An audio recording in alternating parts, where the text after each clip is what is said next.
Peace FM 104.3. Wutumi Take.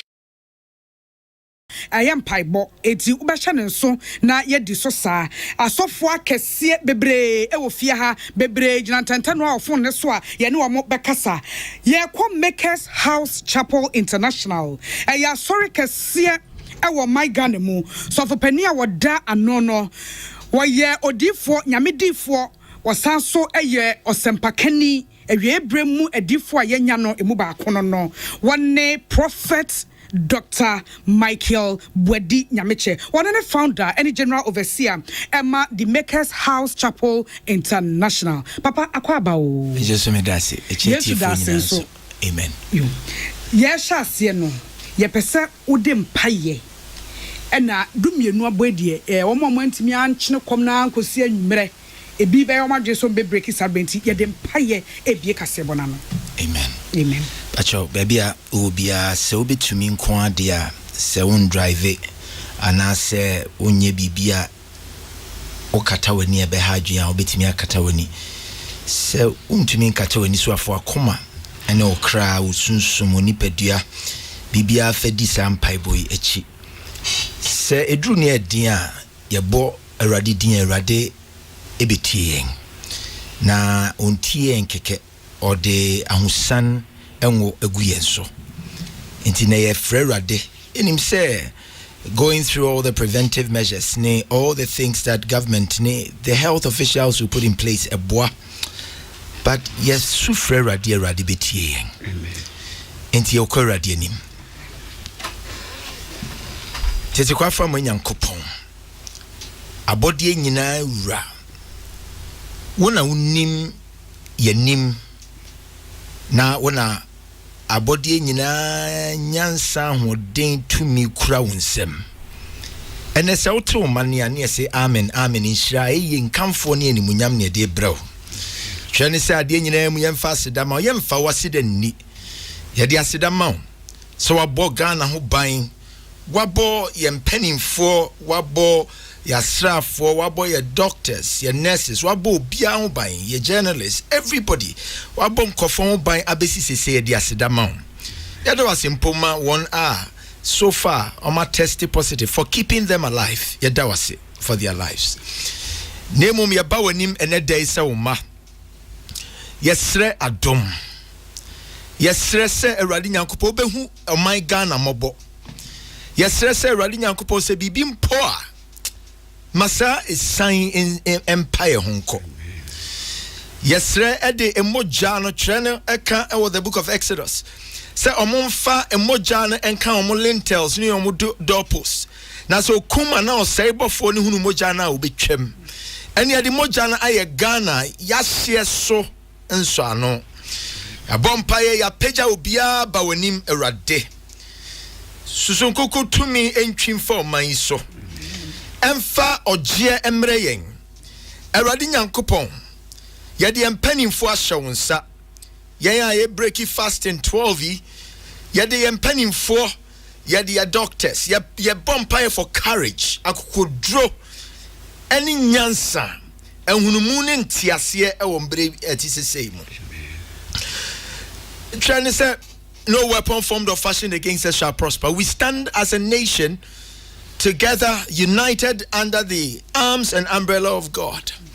And we say that no weapon formed or fashioned against Ghana shall prosper. Amen.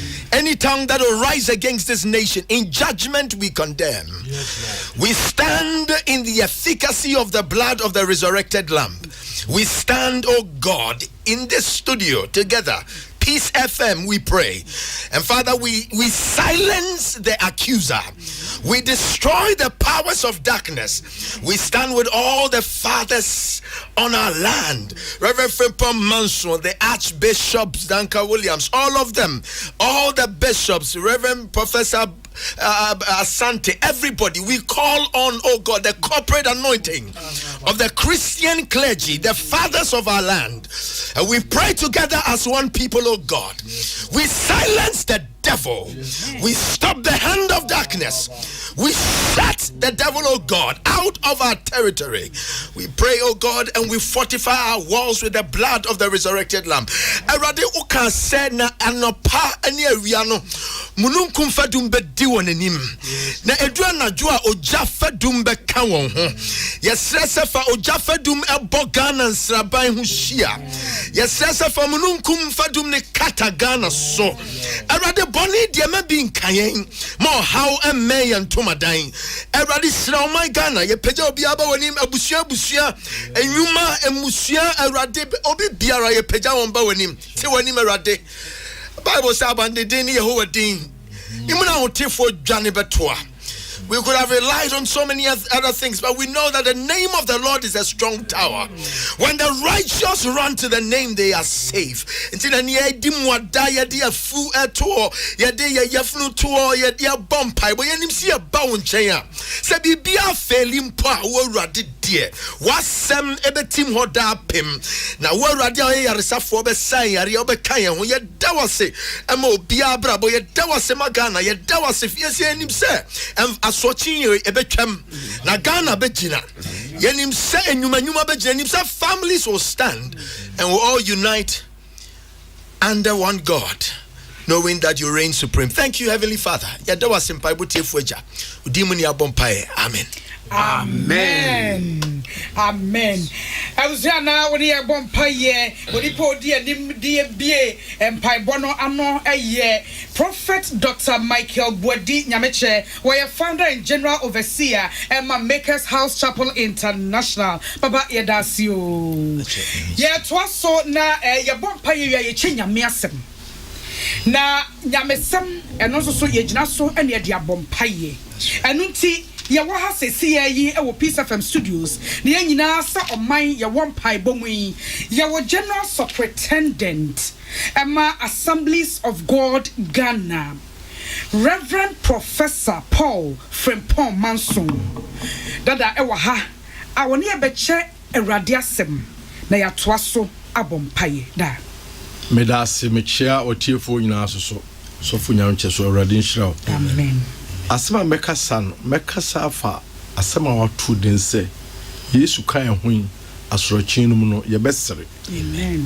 Na so answer me the asem ne bebanya the test ba ko bia to makoma, so I'm just reading it quickly, then I'll go straight to my message. Roman 4 etire enwotwe ne giche mu aduonu nwotwe na o se na enim se won a wodo Nyankopon no ade nyina di boa won na ewie won ye wona ma odnam ne timu pono yenti amede asem we aba no Joseph na obonsam nim se okose no e o Misrim e ma ne koduru afiase enso so obeye ohempon je ne man saa enso so na Yesu ebra bonsam sorry ya otia no man ye bo na se niam sie no no no so awie Yesu enso so na die nyina nkwaje bai ti onyame wotrimu papa bi ewo corona abutu wiase nyine na ebe kwada wieye no na ehu se onyame ena akasa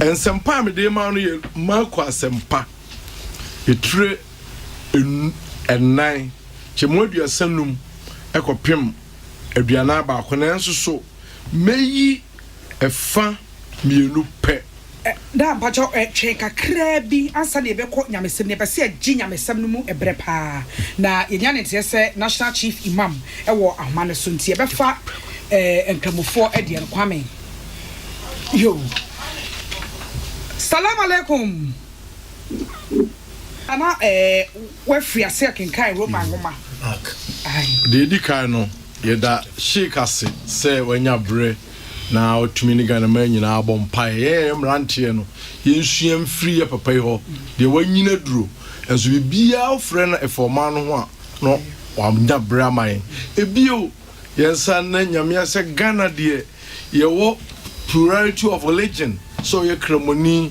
wo ye kristoni ala wo ye de ye tiose o man baako the beauty a Ghana for a one yensomuye meba me nsem no so Roman for man de medika kire mu se de asi nyame wo botae bi wom na obema na daddy Brunisi in every cloud there's a silver lining. It means negative effect, ni confusion, ni problems are coronavirus. I'm looking at what good that the Lord will bring out of it. At the pebi ohanya me see na say corona en kosono na we yi na di a kire. Ma kwa sem patrenum meka aduasan wotwe ene aduasan kono na ono de okodo onu to adasumuye so ena onyane no se kirekerefo ye mimu yi emfa ho ana kirekerefo ye mimu yi emfa ho ana na Yesu sori tiam frama no na o se epose muawa no yekom na mframa no jae na eyedin se di atu Ghana eni wiase nyinaa wode to de si Yesu ni na suafo no ho eye pepepepepepe na Yesu ni asuafo no nam etwa Sea of Galilee free kroba akoso akokro foforo so na Yesu asema o kan se mummi yentwa ensuo no nko na ja wankasa yentwa na ensuo no nko yiri emmemo yen enu nti Yesu kura Ghana mu wakan ho enti o baabi odi o man no kɔ o baabi odi wiase kɔ sa coronavirus yi edumi mesai wiase ene Kristo na safo wose mesi masafo na asama do apono entimi ntwimfa so enti bra Yesu ka se o mo nkɔpɛ ene o mu esori di na chie aya na binum gidi se wo sum Awurade o man no do nyame enti basa bibi ntimi ntoyen amane ntimi ntoyen Yesu Kristo no kura ye sum no ofa de adinimu no odi nkunim. Yes, Ghana is 71% Christians. The boy already din and so already ama ho kwan ama asrochi ene ahum aba nemom na asrochi ne ahum no tu no nia esese ye ene dimu asuafo no ni Jesus nam no hwa o mo ka se Yesu ada enti eja na ma no nye ne ani ade ahodin beye enti o mo hyase Peter si o ma je adwuma oposo ache James no mo ye Matthew simire me accountant mi nye bi mi hwa mo na Thomas so tinche won de no je chinyi eduru ba bi o mo nyina be so mu no o mo ye no na ye den e de say the Trump Britain for scientists for engineers obia ya de oh yes say it's like Paul no near so for nam no ya chire no free Jerusalem I didn't call Rome na ship no start say air capsize as 27 o mo sha say yi mu niam agu nyame kasa chire Paul and nyame na meso kasa chire sa asroche ne bo na ye modimbo bia e bebo no so nyame amamu a ebeye kwa budget ahoro a amanfo do ayisu PPAE all these things are necessary remember. But the most important thing is say without him we can do nothing. Tiasua for no yey na fe asetran mu kura asroche no so ba na ebo so a film be a friend Titanic na if you Liverpool ko New York ko hit iceberg no the suffering and the pain and the anguish asua for no for musala na tie to omo ye ya anyi no omo sufre rade eno na Jesus ne ye president wo hu sampa atini fo sufre na ready tie na ready akasa kire gidi fo se ye hwehwe ne ebehunu ye misane nsa be ka ye mpim ne ebebie no enti ye president the ka kire se ye nko awurade ho yes asuafo no koka kire Jesus se awurade ye ya yirei wunhu ya na and again for us say awurade where have authorities bomodin governments bomodin banks bomodin obi e de obey impo sanitation ye horo yansa ye de samra na horo ya mile distance no ya mfa ya honke kan ye nuanom en sorry down kra ya tutum nyuma bebremu obi enim say ensan ya de ntiyese e bre ho asema san hihye yi enso ni nyina mu no enega na ye 68 Italy or my America my also. So we like the disciples, we are calling unto you. Carest thou not that we perish?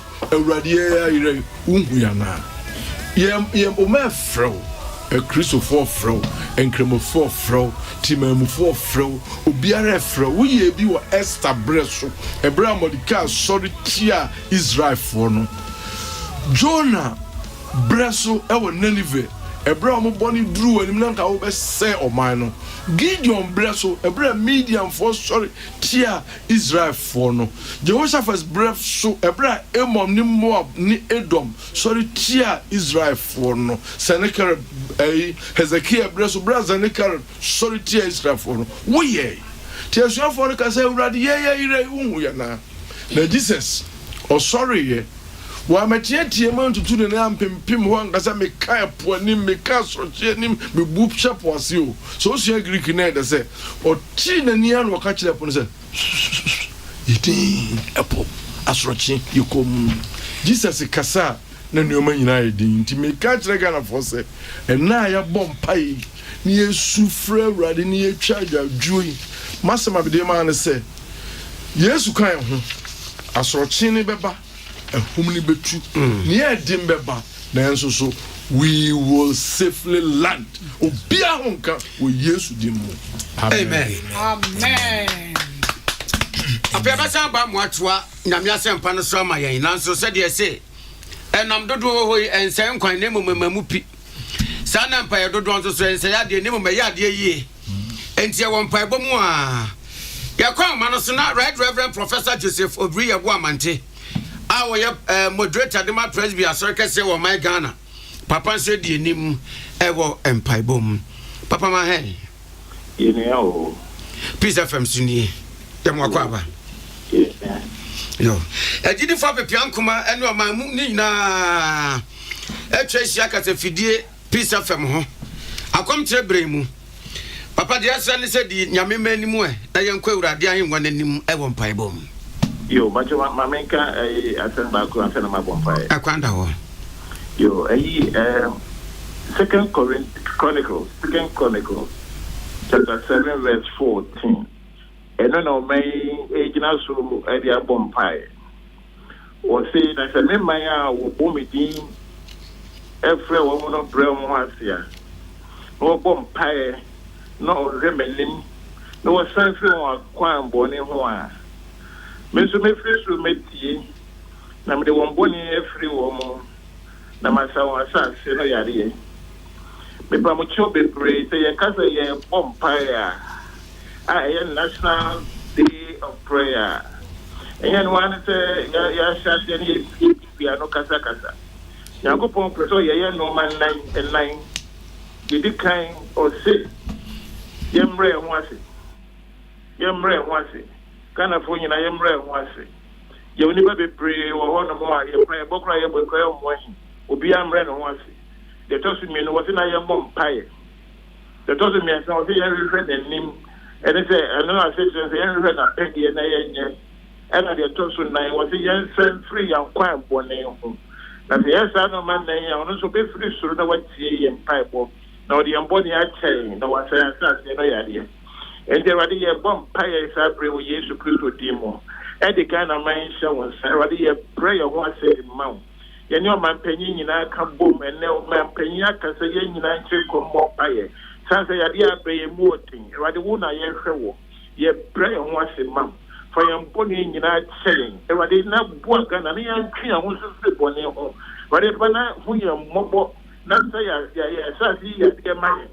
If I say, what she said, no man say, bah.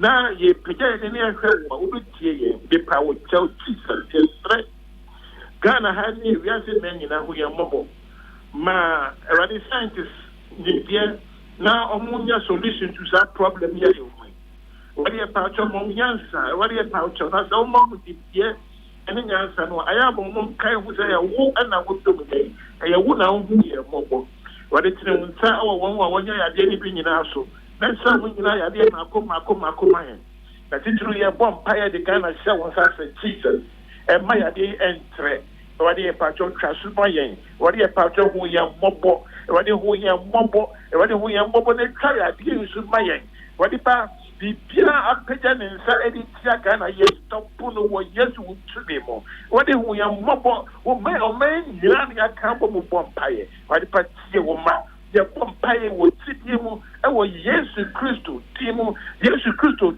tumi mu Yesu Kristo ahoɔden mu honkonko tumi mu Awurade pa tie yɛn Nigerian freedom, Lord, deliver the nation and deliver us with speed from this coronavirus disease. Now, Lord, what you have done it already, and you never bomb the any idea now. Say, wo and a wire. Your dawasi. And with Jesus Christ, your team. Amen. Papa Moderator Nyamisrao. Presbyterian Church of Ghana. Moderator, Right Reverend Professor Joseph Odui Yeboah Mante, and I would deal Mamma Bompai. Yabesan Swako, so for Penny Ho. Papa, we dear no gusu, Ekasana, Yachawa no Kakrafache.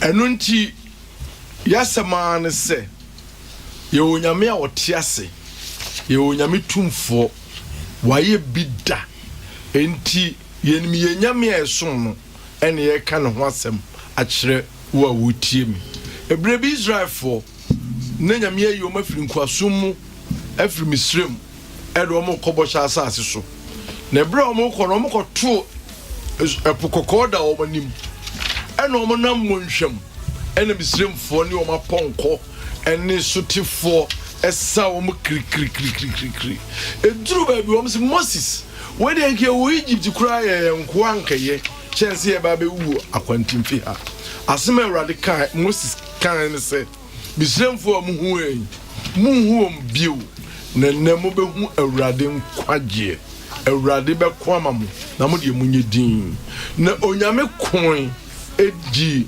misremfo no so ema Israelfo nya fa hodie Awurade nam Israelfo so etwa apokoko odo mu twa Jordan wo dwiri Jericho afasu samika meka manunsi ti de mekan se ye onyame bia wo tiase ye onyame a wadi owuo ni asamando so ne bana di owuo ni asamando so okura wiase mu nyina hye ne nsa ono no ka ebam no hya ejina enti bra ye kɔ nanimu mumie hu se Awurade aye awie wo se sa mo ba manim na mo anje akinye if you don't doubt Mobaka chira people is entutu kotu pum ne betutu coronavirus ya why bipo why Goliath ya uhunu Ghana man uhunu wiase enipa nyina ho woso wo Yesu dimu we cast you into the sea we come against you we crush you we are bumpers Robema on Sasso na afi scientists ni inji scientists or researchers what be a kwan what be a money no manya dura ye betumi edi coronavirus so enkunim Awurade a wotie ye ne ye mse watie no waye enempai boy ye be wie no now the aba there will be a solution there's going to be a solution there's going to be a solution because why you be that and you are a good God and we thank you amen And for a piece of Caseboa, you go so I did from your papa no ha, Wamonko, ye Musisa, ye baby Caseboina, na Quabna call a manasu, now what for na Penia ye quanintay, Wanuna, Oye Canetem and Ma Christ Apostolic Church International. Apostle Dr. Stephen Kwabna Amweni, Wanuna and Sakani, Papa Radia Sumjian Kanwo. Asubjeson kamonina ni motifu na yo papa ya dasi die dronie oman ni nyina hia mpaebo mpanimfo hia mpaebo titiri winsam kyerefo nso hia mpaebo papa wadaroma bompaye mo omen madam say mama ya mompai onyamia we edia mpon a ye twere wo a ya mpon da ni wo ni nyamni wo tumi efe wo tia wo dum kompano and na yesu frewi the dance and trefo nyina sa erade wo le tu Atia ɛhwehwɛ no kora di pie edi biara ɔsɛɛfoɔ pɛ wɔn nsa yɛ ɔsɛɛfoɔ pɛ sɛ hwɛ wɔn ahoɔden bɛfiri wɔn nsa nanso nnɛ yɛbɔ mpayɛ wɔ Jesus Christ din mu yɛde nsɛmtwerɛfoɔ nyinaa ɛhyɛ wɔn nsa yɛsrɛ wɔn bambɔ Christ Apostolic Church International Apostle Dr. Stephen Kwame Amwene. Yo.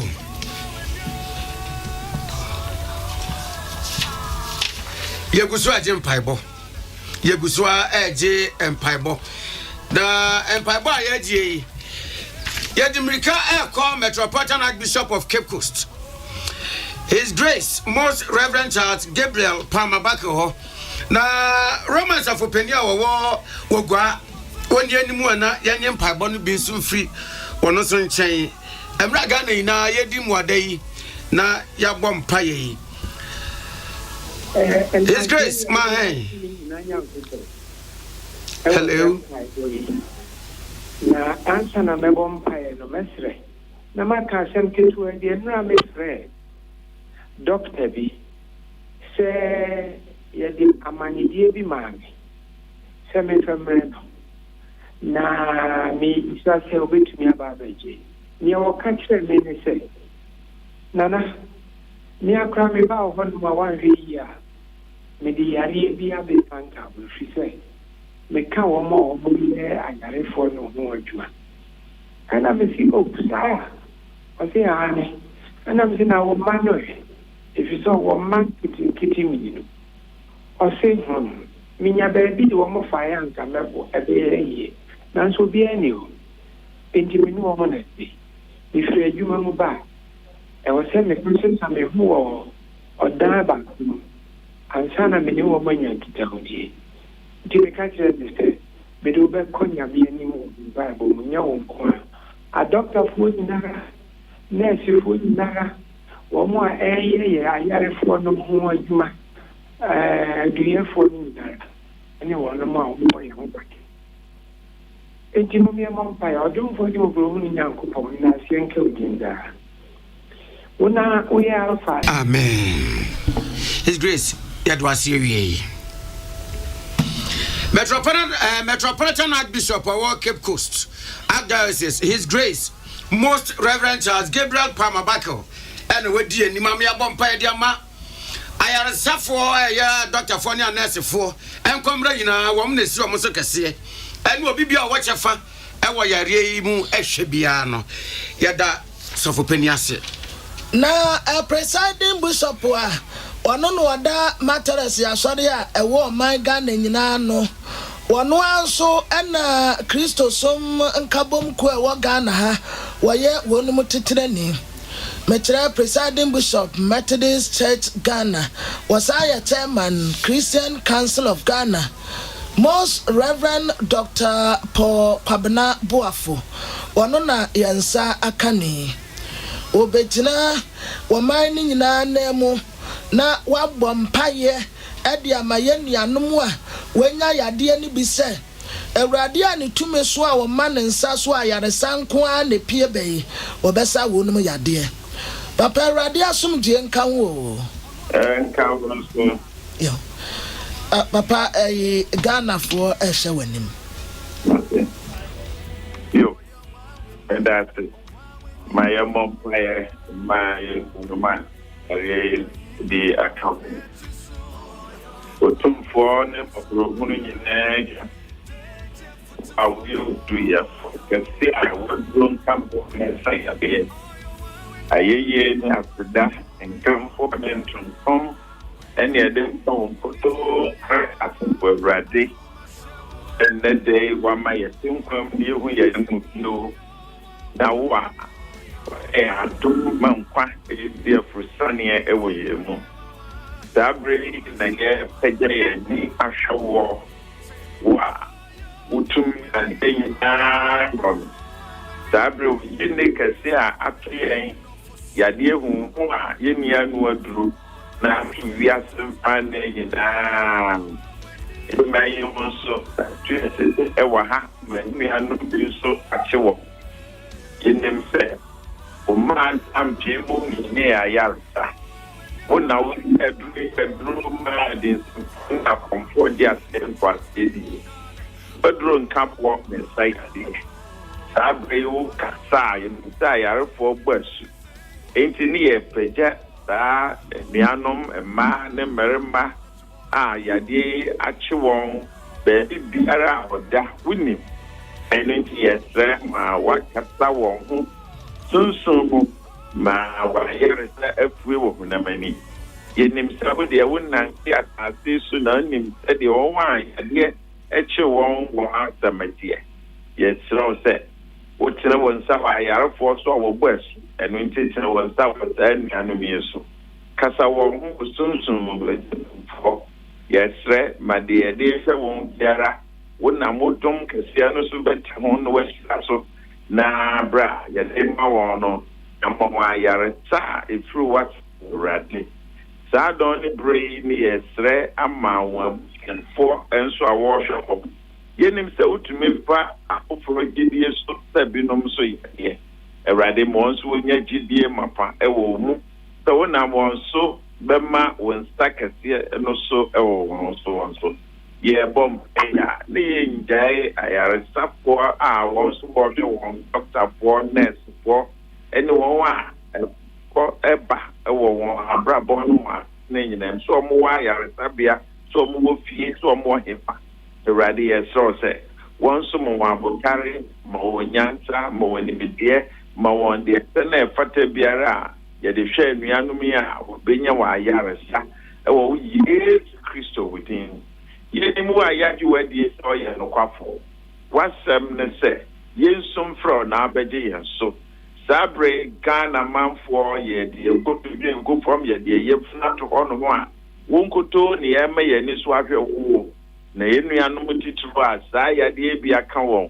Everady tumfo besre mo akata no atene won sa won so. Na di sede fata biara wonam so mo ayare se apue. Sara ni esre se epo a ye hu mo di. Wodi enim so kasa. Ayarfo bo ensunti no won so kasa won sara no mo ayarsa adadi adum nyina enya nkopon de nsira wadum wayarsa omobru no ene na wie ye bi ba yenim se wodi esi so fro a wodi ye enti ye nkoman san ye de na abro bra ye kase yara yenim se wati ye enti ye kan se asedan kan eye nkan tontom kan enkan so wodi ye na wo ya maye enti ayiye ase na nyawodia de ye bompa ye wo nyame agya nyame oba nyame sunsun kronkron din amen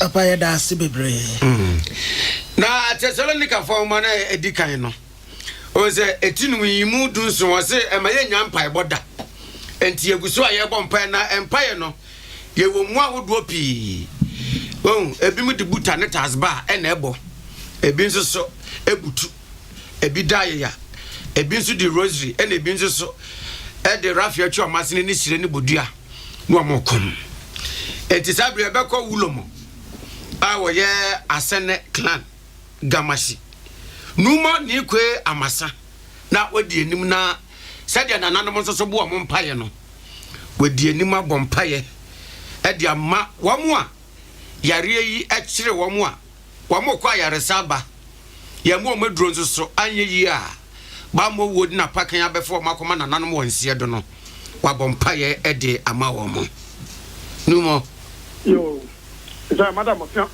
fiamoshi ni wo fe no ni president ayi ake mene anyima kona ke sole ni wo fe wo ka chuwe ni wo ba sole koni wo ka Ghana mamu fe akago ago echebe kenyeme ni meke name mena shime mena shisho ni ma sho na ma sho ebo ma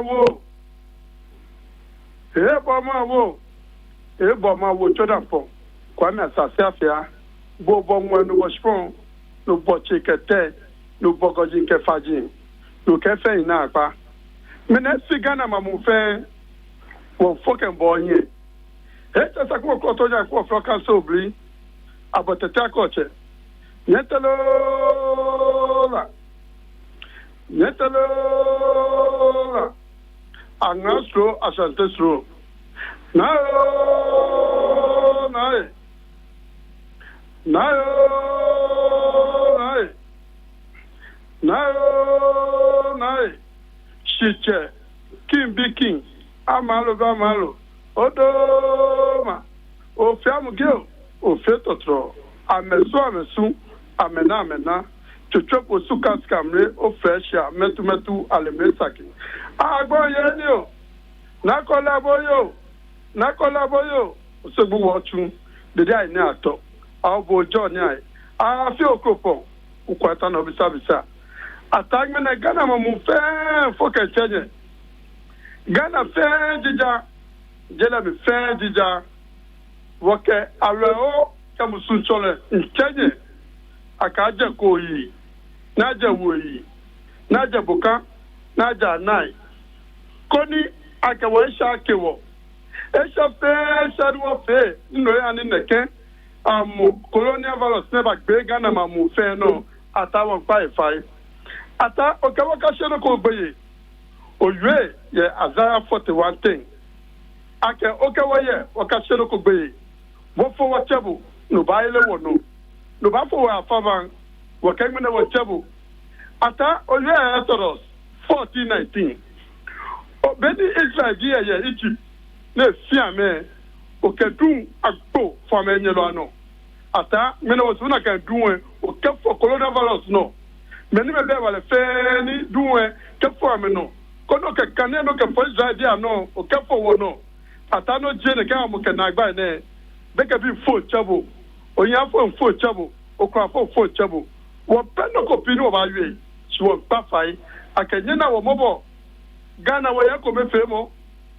Wo bi no ya ke shole mo ke wo ma ye nyelo ke ma mu fe bone ba ma se e kapa na kan no ne na ata bo che wo ne wulu no ke jebo bo cha mo ko peni ba cha e la ta mo ye na ke wo je che bo cha mo jino ni cha me ata ka de sa yito na jino ni ama afite ma ne ata na mi ya je kere ata fo ne mi wo ko na fo mi ye Ghana mi wo ke wo che imeji ke jebo ka ho anai ne ka mo ne fata wo twa ye pocket da ke nya ne sa po a be ma cha fi bene wo yo da se ko no ba ye wo ke Ghana ma mu fe wo du Ghana ma mu fe na wo ke pa fai du wo ke soli ko ni no ya ke shole mo afe wo no ke Peace FM ke mo fe amo twa no manya ba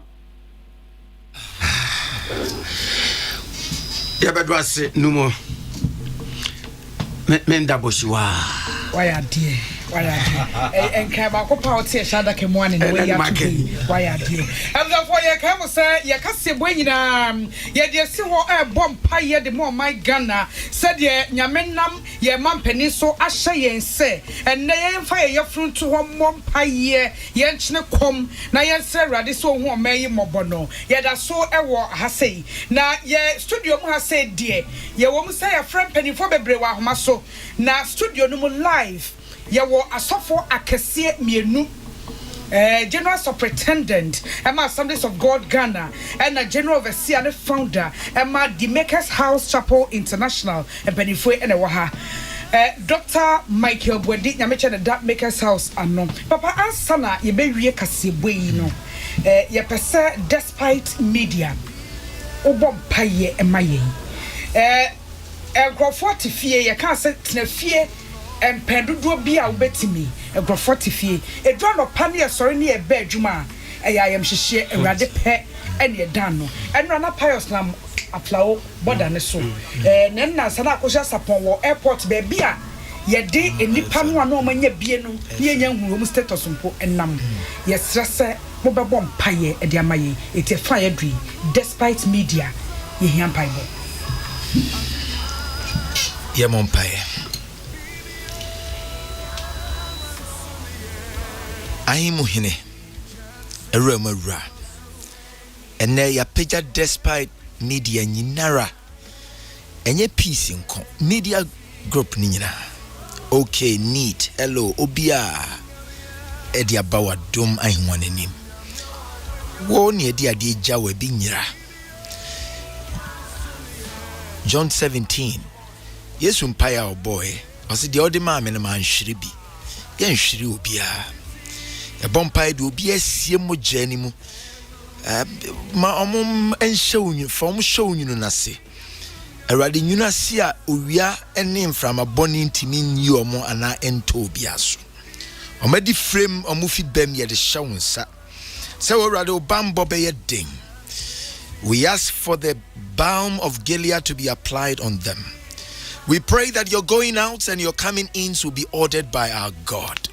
May angels of light go ahead of you when you move from your homes to your workspace, from your workspace to various locations. We pray that the good and gracious God will go with you. We pray and we hide you under the pavilion of his palms and his hands, that his saving grace will continue to speak for you wherever you will be, in the mighty name of our Lord Jesus. This group of companies will stand.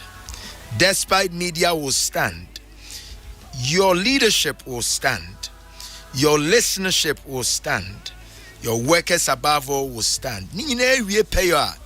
Ye kind ye roll call ni nyina ye me ensase da so wa ha ye mfa wasida ni awurade ye beka say wo pe na we nyina mu odi atwa sa awie mpaibo onyino bremu ye beto so na ebra ye wie ofen de nom General Superintendent Assemblies of God Ghana Reverend Professor Paul Frimpong Manson ebema ye closing prayer o mamuni nyina edie na afei ye de ahome mpaibo ne so. Me on same you no become we are not the empire not for so. Ye kai ye the president as say Oma ene dey ba so de akonya me anim. Na ye bom empire ni ye nyina ye kai Ghana for social distancing no mo ye nkoso ni en keep. Afi ye nsa hohoro no ye nkoso ntoa so. Na afi obia enhwe no ye. Lockdown mu na man no wa call Apamadaka, Genesis, there was a knockdown, and then the new generation by social distance, and the John called Patmos Island, Onya Revelation, the book of Revelation. TM say, here, who's ye? The baby Papa Beba, a business fumigation, Betran Graham, Musia fumigate your baby Muda. As was Mrs. said, a baba idea, a becca ho. Mama in I am on pie. Odima 4. Yaba wani munne esanse ene odwento fo na ya adwense be me yani so akire bepo ehi ne mu afiri beba e mu afiri wo asafo ehu a osoro ne asase efo wo a wontonko na wonna yenim se watwitwa age Ghana man nurses ne frontliners watwitwa age wo mo ona oyare no wonsa be ka wo mo omo achidi fo nsoso omo ma no omo yire nom ne omo kunum ne abusua aka no wo be hye wonde no ahye won wure yenso aka ye di akone aba ya dwuma nti ye hye dem anyeye awrade wo bebo ye ho bai no awo ayen afa awrade ni bebre abodwo wo mabo wo matoto ba mempa abosa wonkonkron ochiginafo wo be ka wo ba bia ho no ahye yendin no omo ye gina me sa bom pa awrade ena day baby biara o mehia bodin no hyew ho anu onyam na manwade ne nsankyere ne nsisi afi abaifo ahomoni sumatumfo nkabrechirifo a omo pese omo fasa di ho eye boni ye ka omani mo Yesu di mu ye se omo nyuma nyinara apam boni biara o ma hyehye se omo nam coronavirus isu be di we are nyane nipa nyane de we destroy it, we crush it, we destroy them in the name of Jesus, and we pray that there will be victory, victory, victory, victory. Sa dwumadie nyina enko awie coronavirus yi yemfana sam no enko awie ye no na wahye amanipa bebre abehu no amo asore nyan kanyan no ani onyama dadi mesre wo nhira ma despite group of companies mesre wo nhira ma staff yi nyina mesre wo nhira ma Ghana man nyina onyame agya onyame oba onyame nkonkon di mu amen amen papa ye share grace Inina sanka Jesus Christ adom onyakopondo suzukunkra kufana onyentraze sinida amen. Peace FM 104.3 Would you mean